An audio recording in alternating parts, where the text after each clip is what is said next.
사실 이 책이 보기에는 좀 벽돌책 같고 좀 무서운 외형을 보여주고 있는데 책이 너무 웃겨요. 청소년기의 뇌가 유아의 뇌나 성인의 뇌와는 굉장히 두드러지게 다르다고 해요. 어른들은 나도 다 다 겪었다. 겪어봤어, 나도 해봤어 이러면서 이해하는 척하잖아요. 근데 사실은 이해할 수가 없는 거예요. 왜냐면 뇌가 바뀌었거든요. 이런 문장이 있어요. 세상에 그 누구도 이 부분을 읽진 않을 것 같아. 맞아. 그래서 내가 여기에 내 이메일 주소를 남기니까 여기까지 읽은 사람 나한테 이메일 좀 보내봐라. 이메일 보내겠습니다. 안녕하세요. 망건당 TV 구독자 여러분, 심채경의 과학 감성 심채경입니다. 오늘 저희 과감에 과감하게 찾아와 주신 분은요, 제가 진짜 모시고 싶었던 분이고요. 왜냐면 이분 덕분에 제가 많은 책을 읽어왔고 앞으로도 또 읽어갈 거라고 기대하고 있습니다. 과학책, 인문, 교양서, 다양한 분야의 책들을 20년간 번역해 오신 우리 베테랑 번역가 김명남님을 모셨습니다. 어서 오세요. 안녕하세요. 반갑습니다. 반갑습니다. 우리 구독자님들께 소개 부탁드릴게요. 민망하네요. 저는 김명남이고요. 과학책을 주로 번역을 하고 있지만 말씀하신 것처럼 뭐 에세이나 소설책 가리지 않고 지금 한 20년간 120권쯤 번역을 했어요. 그런데 제가 전공도 과학을 했고 그래서 주로 과학책 번역가로 알려져 있습니다. 전공이 무엇인지 소개해 주셔도 되나요? 저는 화학 전공했는데 네, 박사님 앞에서 전공을 아닙니다. 했다고 되게 민망하네요.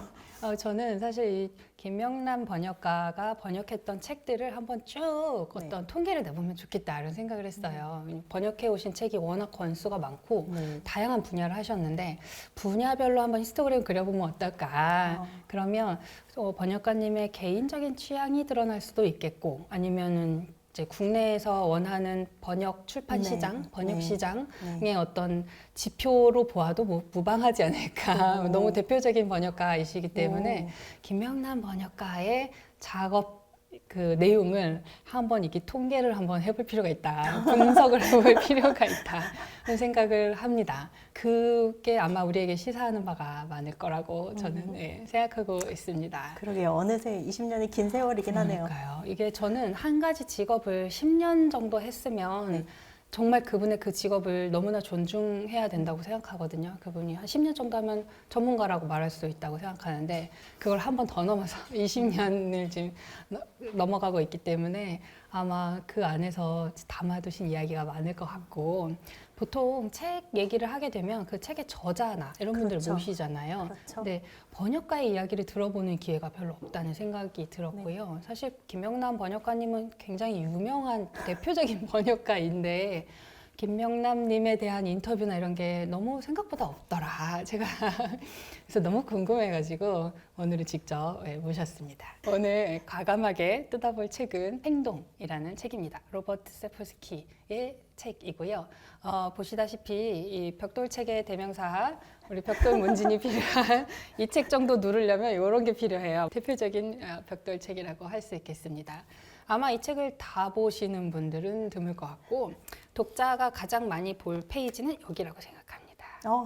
네. 여기 책장에 꽂아놓은 네. 책장에 꽂아 여기를 제일 많이 보실 것 같은데 여기 말고 이 안에 있는 내용 책에 대해서 조금 내가 로버트 세포스키다 이렇게 저자의 빙의해서 한번 책 소개를 부탁드려도 될까요? 사실 번역가가 책을 소개를 한다는 게 월권이 아닌가라는 생각을 되게 많이 해서 가면을 하나 제공해 드릴까요? 사실은 그래서 이제 이런 자리에 잘 안 나오게 되는 것도 있는데 세폴스키 씨 너무 멀리 계시기 때문에 마치 제가 쓴 것처럼 소개를 해보겠습니다. 그렇게 해주세요. 이 책은 그 부제가 인간의 최선의 행동과 최악의 행동에 관한 모든 것이라고 돼 있는데요. 말 그대로 인간의 행동을 생물학적으로 설명해 보겠다. 그러니까 사회적으로, 문화적으로, 종교적으로 이런 게 아니라 생물학적으로 설명을 하되 그 중에서도 최선의 행동, 남을 돕는 행동이라거나 최악의 행동, 집단학살이라거나 이런 행동을 인간이 과연 왜 하는가 이런 되게 근본적인 질문에 답하고 싶어 합니다. 근데 굳이 이거를 쓴 이유는 그거를 답해야 어떻게 하면 나쁜 행동을 우리가 좀 덜 할 수 있는가 이거를 과학적으로 단초를 얻고 싶다는 거예요. 그래서 이게 가능한 목표인지는 저도 잘 모르겠지만 그러니까요. 네, 그거를 하려다 보니까 이렇게 책도 두꺼워진 게 아닌가. 하나의 질문에서 시작된 책이에요. 절박한 질문. 인간은 왜 나쁜 행동을 하는가? 그리고 어떻게 하면 그것을 더 적게 할 수 있겠는가? 그 작년에 한강 작가님이 노벨 문학상 수상하시면서 했던 얘기가 인간은 인간에게 이렇게 하는가? 인간은 인간에게 어떻게 이렇게 하는가? 이런 질문들을 좀 네. 던지셨거든요. 네. 그게 이제 한강 작가님의 책은 아무래도 좀 우리의 그런 최악의 행동들, 네. 우리 사회가 겪을 수밖에 없었던 최악의 행동들에 대해서 다시 살펴보는 그런 책을 좀 쓰셨기 때문에 그런 질문을 더 던지시는 것 같아요. 이게 문학을 하는 사람들이 시대의 어떤 그런 통렬한 아픔을 좀 같이 나누려고 하는 그런 게 있는 것 같은데 과학자의 입장에서는 또 그걸 전혀 다른 각도에서 좀 조명하려고 하는 책인 것 같고 네. 그래서 이런 그 소개를 들으면 네. 뭔가 이렇게 가슴 한편이 신성한 무언가에 대해서 얘기해야 될 것 같고 그런가요? 네, 우리 뭔가 인간 본성의 깊은 얘기 아주 내밀하고 어려운 이야기를 할 것 같은 그런 생각이 조금 들거든요. 네, 이 책은 그런 책일까요? 안 어렵다고 얘기를 하면 거짓말이기 때문에 그렇게 말씀드릴 수는 없는데, 근데 방금 말씀하신 것처럼 인간이 왜 인간에게 서로 이렇게까지 대하는가는 그 문학이나 뭐 동서고금을 다 망라해서 되게 중요한 주제잖아요. 네. 인간에 대해서 굉장히 많은 것을 알아냈으니까요. 과학이 여지까지는. 답을 안 하는 것은 좀 직무방기가 아닌가 하는 생각도 들어요. 그래서 어려울 수도 있는데 예를 들면 인간은 왜 남에게 이렇게 쉽게 복종하는가? 복종의 과학. 아니면 폭력성이라는 것은 유전되는 것인가? 그런 어떤 유전학의 과학. 이런 식으로 좀 쪼개져서 주제별로 다 들어있다고 생각하면은 누구나 그 중에 한 소주제 정도는 이제 평소에 관심도 있었을 거라고 그럴 생각해요. 것 같아요. 네. 다 망라하다 보니 커졌다. 네. 그렇죠. 사실 이제 부분 뜯어보면 여기는 내가 좀 알고 있었던 부분, 네, 네. 내가 평소에 생각해봤던 부분, 네. 또 여기는 내가 전혀 몰랐던 부분 이런 건데 이것을 이제 이 책에서 좀 뽑아서 읽기는 조금 어려운 것 같아요. 아, 왜냐하면 네. 뽑아서 읽어도 되는데 네. 그렇게 안내가 안 돼 있어요. 네. 근데 어느 부분을 뽑아야 할까? 사실 내가 잘 알고 있는 부분부터 시작하면은 좋을 것 같거든요. 친숙하니까 이렇게 두꺼운 책을 읽을 때에는 특정 내가 원하는 부분을 이렇게 골라서 거기서 시작해도 좋을 것 같거든요. 근데 책이 물론 이제 중간에 목차가 나오기는 하지만 책 전체적으로 이렇게 흐름을 따라가는 게 좀 중요했던 것 같기는 해요. 네. 네. 맞아요. 왜냐하면 지금 박사님이 그렇게 말씀해 주신 이유가 있는데 이 책이 굉장히 특이한 구성을 갖고 있잖아요. 그러니까요. 구성이 이런 가정으로 시작해요. 제가 지금 나쁜 행동을 하나 합니다. 제가 지금 느닷없이 심채경 박사님을 때려요. 안 돼요. 때리면 도대체 얘는 이 행동을 왜 했을까? 그렇죠. 네. 이거를 짚어가는데 1초 전 저의 뇌에서부터 짚어가는 거예요. 무슨 뇌에서 무슨 명령을 그렇죠. 내렸길래 이걸 무슨 했나. 명령을 내렸길래 이 팔이 저렇게 움직였나. 근데 뇌를 살펴보다 보면 사실은 뇌가 단독으로 존재하는 것이 아니라 우리 몸이나 그 외부의 많은 영향들이 모여드는 최종 경로일 뿐인 거거든요. 네. 예를 들면 제가 지금 스트레스를 받았는가, 아니면 제가 오기 전에 한잔 하고 왔는가 이런 것이 제 뇌에 다 영향을 미치고 네. 또 여기가 더운가, 그렇죠. 뭐 제가 또 여성일 경우에 이게 생리 중인가, 뭐 그러니까. 이런 호르몬이나 이런 모든 것이 다 뇌에 영향을 미친단 말이에요. 그러니까 사실은 뇌를 보다 보면은 더 넓게 이 몸의 생물학, 생리학, 내분비학 이런 걸 보게 돼요. 그런데 이 내분비학은 그러면 어디서 온 건가 따지다 보면 그렇죠. 또 제 유전자에서 네, 왔다. 네. 그러니까 제가 타고난 유전자 중에 뭔가 이유가 있지 않을까? 그럼 또 유전학으로 가야 되고. 근데 그 유전자라는 것은 또 무에서 존재하는 게 아니라 이제 후성 유전학이라고 해서 요즘은 잘 알려져 있잖아요. 똑같은 유전자를 타고 나도 환경과 상호작용해서 전혀 다른 결과가 발현이 된다는 것.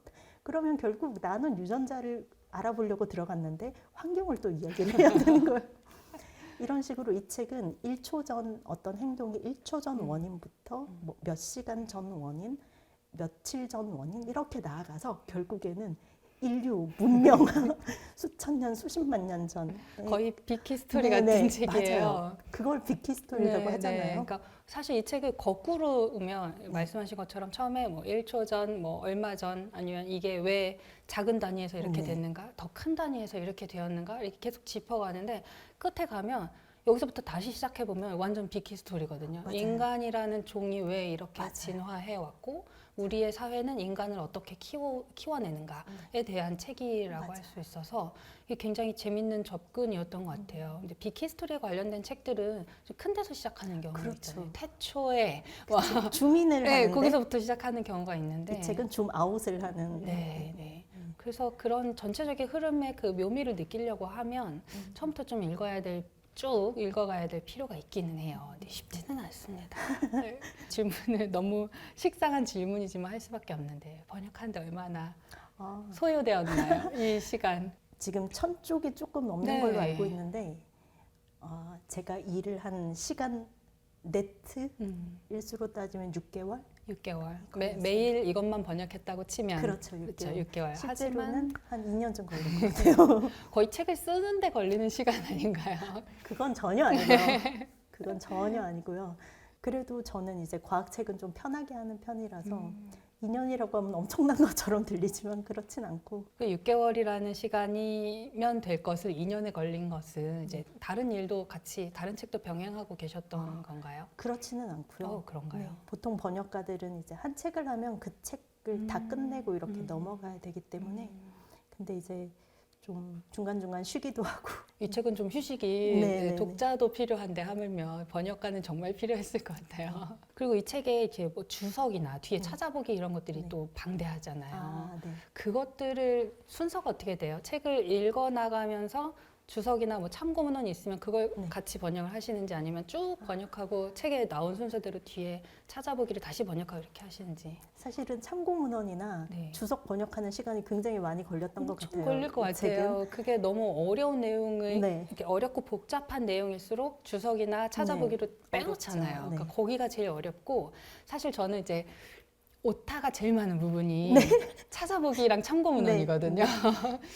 그런 것들을 생각할 때 거기가 너무나 작업하는데 사실 사람들은 잘 안 보는 부분이잖아요. 네, 맞아요. 읽다가 필요한 사람만 그걸 보는데 맞아요. 번역가는 그거를 다 봐야 되니까. 다 봐야 되니까 거기가 너무 어려울 것 같아요. 그런데 사실 과학책은 저는 심하게 말하면 찾아보기가 없는 과학책은 과학책도 아니다. 이렇게 와. 말하고 싶을 정도로 중요하니까요. 네. 물론 뭐 에세이로 의도된 책은 그렇지 않지만 이 책처럼 이제 지식이 위주가 되는 책은 그래서 중요하다는 걸 알기 때문에 열심히 하는데 이제 문제는 말씀하신 것처럼 저는 번역가이기 때문에 사실 전문가는 아니거든요. 그러니까 그거를 다 또 2차 자료를 찾아봐야 돼요. 이 사람이 세폴스키도 혹시 틀릴 네. 수가 있잖아요. 그것까지 찾아내시는군요. 그렇죠. 틀린 곳이 의외로 또 많이 있을 수 그래야 있기 돼요, 때문에. 번역가는. 왜냐하면 작가가 틀렸으면 네. 그냥 틀리게 두는 것이 번역가의 일은 아닐까. 그럴 수도 있는데 네. 제가 번역하는 저자들을 대체로 네. 굉장히 좋아하기 때문에 제가 이 책의 완성도에 기여를 하고 싶은 마음이 있어요. 그러니까 그냥 되어 있는 것만 하는 것 그것도 힘들긴 한데 만약에 뭐 틀린 게 있다면 아웃 오브 데이티드 된 정보 같은 게 있다면 혹시 내가 알고 있어야 되는 게 아닐까. 그래서 와. 사실은 찾아보는 시간이 네. 되게 많이 걸려요. 그래서 그 2년이란 기간 중에는 이 책과 관련된 책을 읽고 그리고 이 찾아보기에 있는 자료들이 진짜가 맞는지 요즘은 거짓말, AI 거짓말도 많이 맞아요. 하잖아요. 네네. 그런 기분으로 그렇구나. 잘 썼나 이렇게 찾아보는 시간 많이 걸리고요. 책이 또 주석이 많아서 네. 힘들어하시는 분들이 계실 텐데 주석이 대체로 굉장히 농담이기 때문에 주석이 너무 재밌잖아요. 네, 네, 네. 사실 이 책이 보기에는 좀 벽돌책 같고 좀 무서운 외형을 보여주고 있는데 책이 너무 웃겨요. 읽다 보면. 그래서 저는 처음에는 주석이 좀 흐름을 방해하는 것 같아서 네. 약간 그냥 읽다가 나중에는 이게 하나 나올 때마다 주석이 더 재밌으니까 무조건 주석부터 읽고 맞아요. 주석이 농담이 굉장히 많고 이 작가의 성격을 굉장히 잘 드러내는 주석이었다고 생각했어요. 그래서 뭐 그렇게 힘들지는 않았던 것 같아요. 작업 자체는. 그러면은 저처럼 이렇게 읽다가 주석이 나오면 주석을 번역하고 이렇게 가나요? 네, 뭐 그러는 편이고요. 본문 다 번역하고 이제 찾아보기도 이제 인덱스를 제가 타이핑을 해서 주거든요. 그것까지 다 포함하는 시간인 거죠. 그래서 자료를 찾아보시고 틀린 게 있나까지 점검을 하신다면, 혹은 이제 지나간 이제 너무 오래된 네네. 유효하지 않은 정보를 업데이트까지 해주신다면, 그러면은 이런 책은 작가의 책이 아니라 번역서는 결국에 번역가와 함께 공동 작업물 혹은 번역가의 책일 수도 있겠네요. 번역가는 어디까지나 그 음지에서 양지를 지향하는 어머, 인간이기 때문에 너무 네. 겸손하시는 거 약간 아닙니까? 스파이와 비슷한. 그래서 그렇게는 전혀 말할 수 없지만 아까 말씀드린 것처럼 좋은 책인 경우에는 좋은 번역을 만나야 더 좋은 책이 되겠지 하는 그런 욕심이 있어요. 그리고 거기서 이제 얻는 보람 같은 게 있는데요. 세폴스키 선생님이 이 주 노츠라고 네. 이제 주가 있잖아요. 그 주의 한 부분에 보면 이런 문장이 있어요. 세상에 그 누구도 이 부분을 읽진 않을 것 같아. 맞아. 그래서 내가 여기에 내 이메일 주소를 남기니까 여기까지 읽은 사람 나한테 이메일 좀 보내봐라. 이메일 보내셨습니까? 안 보냈죠. 아니, 왜 안 보내세요? 안 보내는데 이제 그런 걸 아는 즐거움 같은 게 작업의 즐거움이 있어요. 또 따로. 이게 정말 이렇게 작가가 인지하지 못하지만 네. 같이 작업을 네, 하는 한 팀이 된 그런 그렇죠. 기분이네요. 맞아. 저희 사실 번역가님 어느 인터뷰에서 더 이상 생존하지 않은 작가를 더 좋아한다. 왜냐면 틀려도 편하기 맞습니다. 때문에 이런 맞습니다. 얘기 하셨는데, 이분 어떻게 기다려야 되나요? 조금 더 연락을 해보실 건가요? 그게 이제 번역가들은 번역을 하다가 막히거나 이거 틀린 것 같은데 그러면 저자한테 이메일을 보내서 물어보는 번역가들도 저 굉장히 그거 너무 많으시거든요. 궁금했어요. 이게 소통을 하고 번역을 하시는 건지 일방적으로 하시는 건지. 소통이 되고 그리고 꼭 저자가 꼭 안 받아주더라도 이제 책의 출판사나 에이전시가 네, 있잖아요. 네, 네. 그런데 그러면 이제 영어로 이메일을 써야 되잖아요. 음. 그러니까 저는 최대한 피하고 싶고요. 뭡니까 이거? 영어 책 번역하시는 분이 지금 영어 장문을 안 하시는 거예요? 최대한 피하고 싶고 어떻게든 제가 그냥 알아내는 방향으로 내한을 하거나 뭐 그런 경우도 굴시에 생기니까. 간혹 이제 강연이나 뭐 네. 북토크나 이런 걸 하시잖아요. 네. 그래서 그러면 그렇게 해서 만나 뵀던 적도 있으세요? 네, 저자들 뵀던 적도 있죠. 제가 과학책 아니라 그 다른 뭐 페미니즘 서적 같은 것도 가끔 번역을 하는데, 그래서 리베카 솔릿 같은 작가가 온 적도 있고, 리처드 도킨스도 예전에 우와. 한국에 온 적이 우와. 있어요. 만났어요. 만나진 않았지만. 아니 뭐 네. 그래서 그런 경우에는 이제 사실 그 책을 만든 편집자를 제외하고는 번역자가 사실 그 책을 가장 잘 아는 그럼요. 사람이거든요. 예, 속속들이 아는 분이시죠. 네, 소개를 잘할 수 있다고는 생각해요. 어쩌면은 어떤 면에서는 저자보다 더 잘할 수도 있다고 그러실 생각해요. 것 같아요. 네. 그래서 제가 이 책 소개를 부탁드린 거 아니겠습니까? 아마 이 책을 가장 성실하게, 가장 열심히 읽었던 한 사람일 거라고 생각합니다. 이 책을 본인이 고르신 거예요? 아니면 어떻게 이 책을 번역하시게 되셨나요? 보통은 제가 이제 이 책 하고 싶다라고 해서 고를 수는 없고요. 이제 출판사들이 불러줘야 그렇죠. 하는 것이군요. 그렇죠. 이런 큰 책, 네. 중요한 책 같은 것들은 사실 몇 년 전부터 이렇게 세계 시장에서 거래가 되는 그런 책들이거든요. 심지어 출간되기 전부터 그렇죠. 논의가 있는 거죠. 그렇죠. 프로포잘 하나, 한 페이지 프로포잘을 갖고도 이제 우리 출판사가 내겠다 이런 계약이 되어 있어요. 그래서 그런 책의 경우는 이제 출판사가 저에게 이 책을 번역하고 싶으냐 이렇게 물어보면 제가 이제 판단을 해서 결정을 하는데, 이 책을 알기 전부터 로버트 세폴스키의 굉장히 열렬한 팬이었어요. 진짜요. 그래서 출판사가 저한테 물어봤을 때 너무 좋아서 당연히 제가 제가 아니면 안 돼요. 저를 꼭 시켜주세요. 손을 들었죠. 와, 그때는 이게 이렇게 두꺼운 책일 줄 아셨나요? 몰랐죠. 잘못된 계약이었나요? 그건 아니고, 왜냐하면 세폴스키 씨가 그 전에 스트레스라는 책을 쓰셨는데 그 책의 부제는 스트레스의 모든 것이에요. 또 또 이 책은 행동은 행동의 행동의 모든 모든 것, 그 책은 스트레스의 모든 것. 그 책도 한 700쪽이 돼요. 그래서 두꺼운 책을 쓰는 사람이라는 건 알고 있었기 때문에 짐작은 조금 하셨군요. 그런데 너무 좋아하는 작가니까 한 작가가 평생 책을 몇 권을 쓰겠어요. 신치경 박사님도 그렇게 접근하시는구나. 네, 많이 쓰셔도 막 10권 아닐까요? 네, 10권도 힘들죠. 네네네. 이런 책을 쓰신다면 네, 정말 그러니까 어렵죠. 그 중에 한 권? 그러면 이제 뭐든지 해야 되는 거죠. 와. 여기에 이제 그 파트 중에 좀 재밌는 파트가 청소년기에 관한 파트가 있어요. 네. 제목이 이제 청소년기 혹은 저기요 내 이마옆 겉질 어디 갔어요? 이런 파트가 있는데 이거 번역할 때 좀 재밌으시지 않았을까? 이제 독자는 재밌는데요.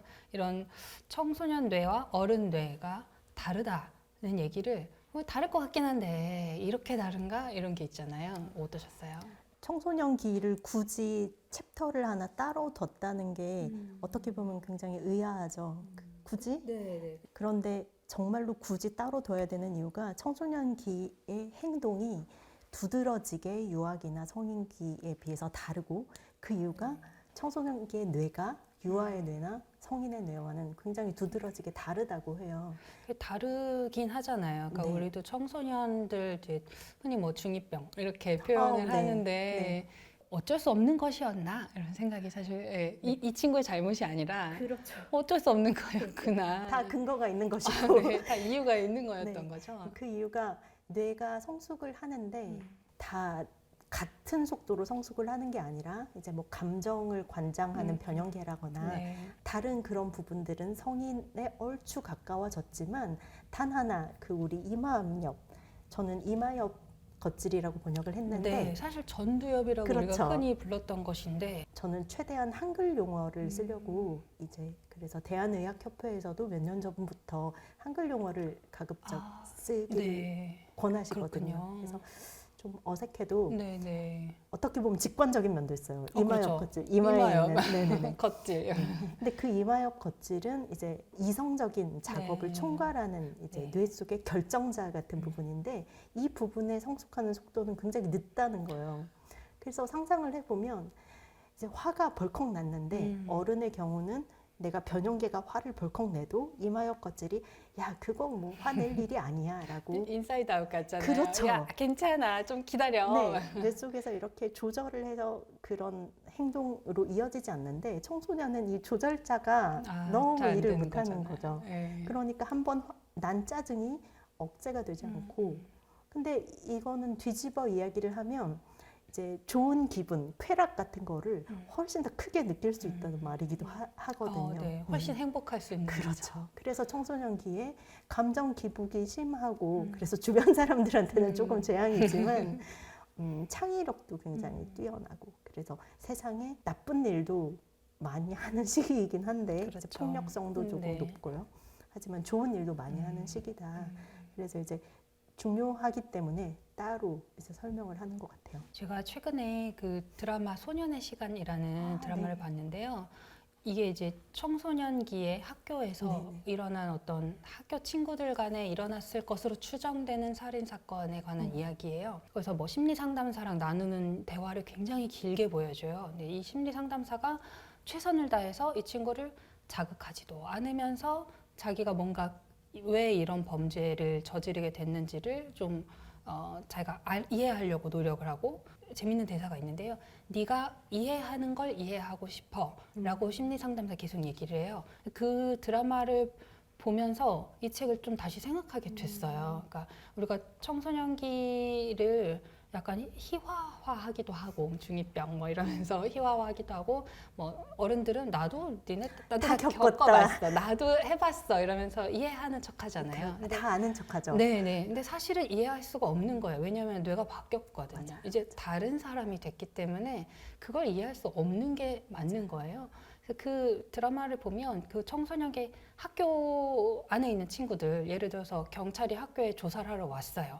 그런데 경찰이 오거나 말거나 애들은 막 떠들고 뭐 선생님한테도 함부로 얘기하고 뭐 선생님 옆에서 막 경찰이랑 얘기하고 있다가 야 조용히 하라고 막 이러면서 소리를 막 질러도 애들이 통제가 되지 않고 그런 장면을 굉장히 적나라하게 보여주거든요. 이게 연기라는 걸 아는데도 야, 진짜 같은 거예요. 보면서 막 속 터져 막 이러면서 봤거든요. 네. 이게 벌써 저는 이제 청소년기의 뇌를 갖고 있지 않기 네. 때문에 네. 보면 저는 속 터지는 거예요. 이제 쟤네 왜 저래? 이런 생각이 드는데 우리가 이해하는 것보다 훨씬 더 다르구나. 머리로 이해하는 것보다 훨씬 더 다르구나. 그런 생각을 좀 했습니다. 그래서 세폴스키 씨는 그렇다면 청소년에게는 책임 한정 능력을 어디까지 인정해줘야 되느냐라는 네. 어려운 문제도 과감하게 다루잖아요. 요즘에 좀 말이 많잖아요. 네, 뭐 네, 촉법 네. 소년 몇 네. 세까지 해야 되느냐. 뭐 경계가 그어져 있는 문제일 리가 없는데 그럼요. 어쨌든 근거를 찾아서 결정을 내리려면 이런 생물학적인 근거, 뇌과학적인 근거가 이제는 들어가지 않을 수 없다. 그 점을 되게 일깨워주는 것 같아요. 네. 그러니까 사실 법을 공부하는 사람도 좀 과학을 좀 알아야 되고 생물학, 뇌, 신경 이런 것들에 대해서 우리의 일상생활과 유리되어 있는 지식이 아닌 거예요. 그냥 뭐 실험실 안에서 연구실 안에서 이루어지는 지식의 발전이 아니라 우리 실생활과 완전히 결합이 되어 있기 때문에 어쩌면 과학이 아닌 과학을 전공하지 않는 과학을 사용하지 않는 것 같은 분야에 계시는 분들도 과학책에 좀 관심 갖고 읽어볼 필요가 있는 것 같고요. 좀 너무 두꺼워가지고 추천하기는 쉽지 않지만 네 그렇습니다.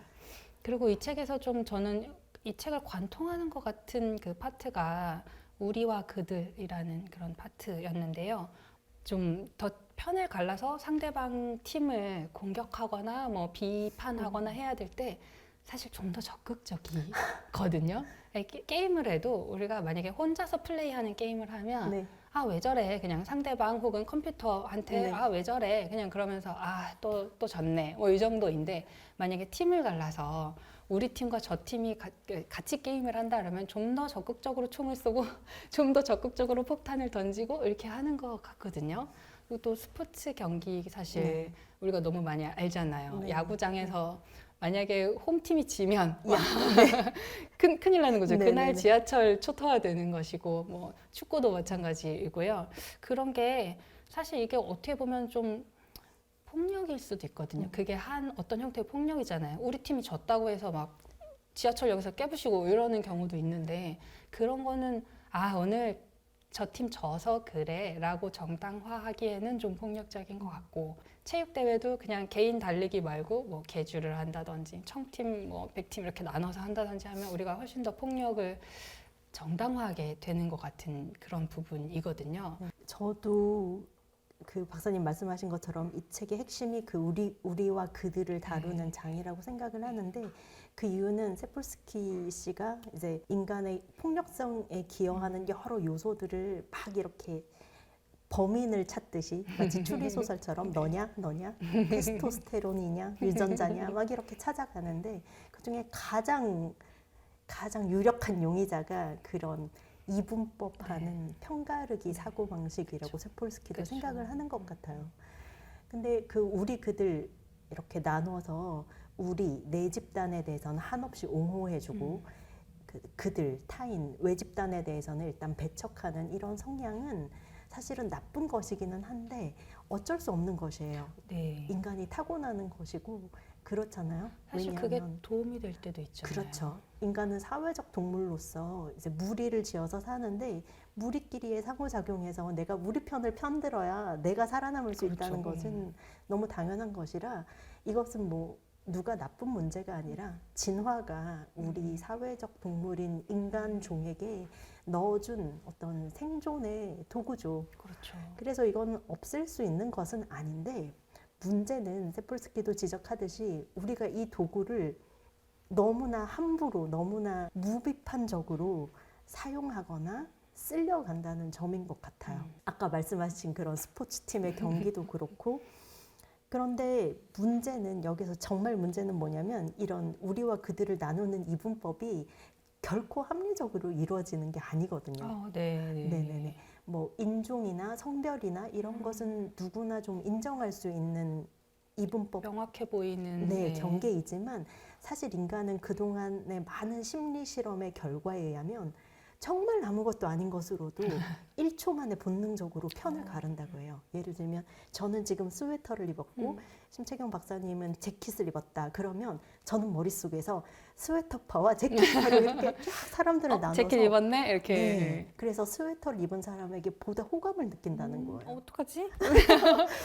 그러니까 너무나 말도 안 되는 무의식적인 단서와 이런 것들의 영향을 많이 받는데 우리가 그 점을 모르고 거기에 이끌리는 대로 행동을 한다면 굉장히 비합리적이고 말이 안 되는 행동을 할 때가 많겠죠. 네, 이게 이제 뭐 생물학적인 문제, 네. 생물학적인 기원에서 유래했다 보니까 그냥 순간적으로 판별을 하게 되는, 네. 편을 가르게 되는데 그걸 알고 있어야 된다는 거죠. 그렇죠. 내가 오늘 이래서 그렇구나. 그렇죠. 그거를 모르면 그냥 내가 오늘 기분이 지금 나빠서 그래를 모르면 제가 이상한 애야 이렇게 되잖아요. 이거는 세폴스키가 뭐라고 이야기를 하냐면 이거는 스트레스 같은 거라고 예를 들면 우리는 스트레스가 나쁘다는 걸 누구나 알지만 스트레스를 세상에서 박멸하겠어. 이거는 있을 수가 없는 그렇죠. 일인 네. 것이 스트레스는 좋은 수준의 스트레스는 인생을 행복하게 만들어주는 자극이거든요. 롤러코스터를 탈 때 스트레스라거나 그렇죠. 그것처럼 우리 그들 이분법은 인간의 가장 나쁜 행동을 낳는 것이기도 하지만 가장 좋은 행동, 남을 굉장히 아무 대가 없이 도와주는 행동의 네네. 기원이기도 우리 하고 편이라고 생각하면. 그렇죠. 그리고 또한 인간에게는 소속감이 너무너무 중요한데 네. 그런 소속감을 안겨주는 그런 기원이기도 하기 때문에 이걸 없애겠다는 생각은 하지 말자. 그렇죠. 다만 내가 여기에 굉장히 휘둘릴 수 있다는 것. 그러니까 직감적으로 뭔가 행동을 편을 가르려고 할 때는 너 지금 잘못 생각하고 있어 라고 스스로를 한번 체크를 하자라는 이야기를 많이 해요. 그리고 그런 전략들이 예를 들어 한 발 물러나서 편가르기를 다시 생각해보는 요소들. 심채경 박사님이 지금 재킷을 입었다고 해서 나랑 딴 편이 아니야. 지금 나랑 같이 알아주세요. 대화를 하고 있잖아. 네. 우리 같이 과학책 읽는 사람들이야. 이렇게 재평가를 하면은 그 편가르기가 해소가 된다고 하거든요. 이게 또 과학적 실험으로 효과가 있다는 게 되게 많이 입증이 돼서 그거를 하자라고 이야기를 하고 있는 거죠. 이렇게 편을 가르는 것 중에 제가 제일 많이 느끼는 게 문과 이과거든요. 요즘은 고등학교에서 문과 이과를 나눠서 가르치고 있지 않은데 이제는 이제 통합해서 가르치거든요. 그럼에도 불구하고 뭐 입시 이제 대학 입시나 네. 이런 걸 생각해서 문과 이과가 좀 자연스럽게 갈라지기는 하는 것 같아요.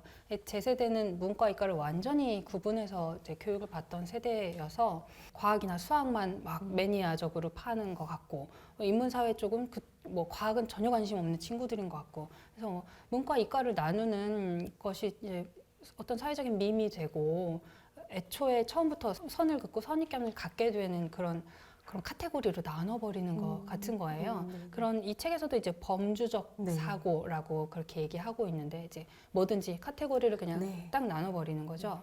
저는 이 범주적 사고라는 단어에서 그걸 떠올리는데 예를 들면 피아노는 현악기인가 타악기인가. 네, 현을 이렇게 때려서 건반을 때려서 현이 울려서 나는 소리잖아요.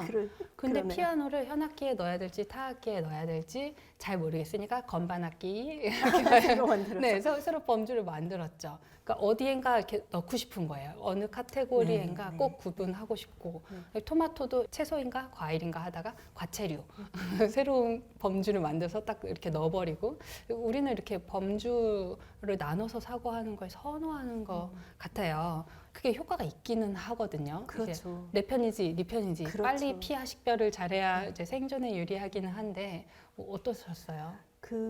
말씀하신 것처럼 범주적 사고는 또한 없앨 수가 없는 것이 언어 자체가 범주로 이루어져 있잖아요. 그러니까요. 범주화를 하고 경계를 긋지 않으면 언어화를 할 수 없기 때문에 인간에게 굉장히 유용한 능력이긴 한데 문제는 말씀하신 것처럼 모든 것을 범주화하려고 하면 이 책에서 굉장히 경계하는 본질주의적 사고로 나아가게 된다고 맞아요. 얘기를 해요. 그래서 어떤 사람은 저 사람은 예를 들어서 흑인이다. 그러면 저 사람은 흑인이고 흑인일 뿐 다른 것은 아니야.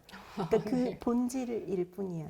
사실은 그 사람이 나와 비슷한 다른 공통점이 있어서 나 같은 동양인보다 훨씬 가깝게 느껴질 수가 있음에도 불구하고 그 사람을 어떤 다른 본질의 범조화를 하면 이제 가까워지기 어렵게 만드는 그렇죠. 네, 그 밈도 마찬가지인 것 같아요. 네, 맞아요.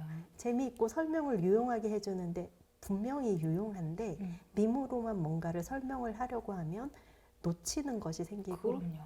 오해가 생기고 그리고 솔직히 세상에 그렇게 쉽게만 간단하게만 설명되는 일이 없잖아요. 그럼요.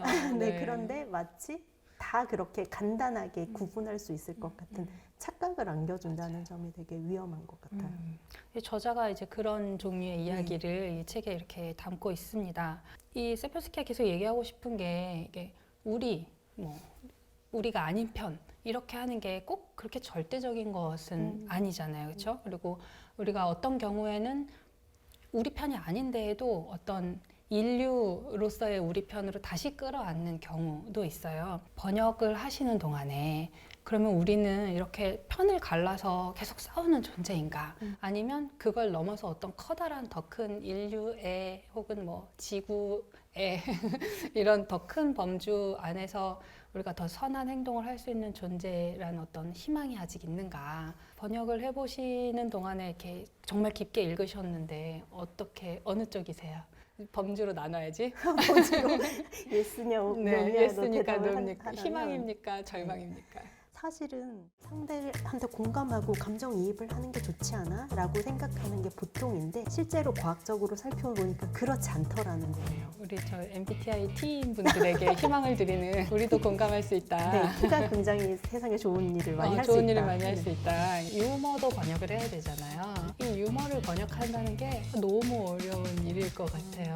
예를 들면 가재는 개편 이런 번역 있었어요. 이 책에 가재는 개편이라고 작가가 썼을까 이런 안 거 썼을 것 같죠? 네. 안 썼습니다. 그렇죠. 깜짝이야. 원래 원문은 세폴스키 씨는